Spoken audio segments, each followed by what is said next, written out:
En Thaïlande, les éléphants ne sont plus exploités dans l'industrie forestière depuis 30 ans. Toujours est-il que ces pachydermes n'ont pas reconquis leur liberté pour autant. En effet, bon nombre d'entre eux se sont retrouvés à travailler dans le tourisme, encore et toujours considérés comme du simple bétail. Dès 2 ans, l'éléphanteau est séparé de sa mère. Attaché, parfois privé de nourriture, il est bien souvent violenté jusqu'à ce qu'il obéisse. Les éléphants sont avant tout une source de revenus pour les dresseurs. En effet, une fois dressés, les pachydermes sont vendus entre 45 et 72 000 €. Après avoir dépensé une telle somme, les acheteurs cherchent à rentabiliser, souvent par le biais du tourisme. C'est parfois chose aisée, surtout quand le parc d'attractions accueille jusqu'à 5000 visiteurs par jour et que chacun paie 50 $ pour admirer Suda, l'éléphant peintre, qui enchaîne les peintures grâce à un pinceau logé dans sa trompe.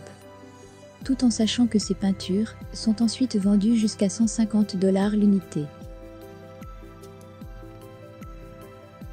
Heureusement, les voyageurs sont de mieux en mieux informés sur la réalité que cache le tourisme des éléphants. Tout particulièrement pour les promenades à dos de l'animal, qui sont de plus en plus boycottées et disparaissent donc progressivement. Malheureusement, cette activité est remplacée par une autre, la baignade. Celle-ci ne garantit en rien que le traitement de l'animal est changé. En effet, les camps ont pris le nom de sanctuaire ou refuge, mais le tourisme est toujours présent, et le dressage reste souvent brutal malgré les apparences.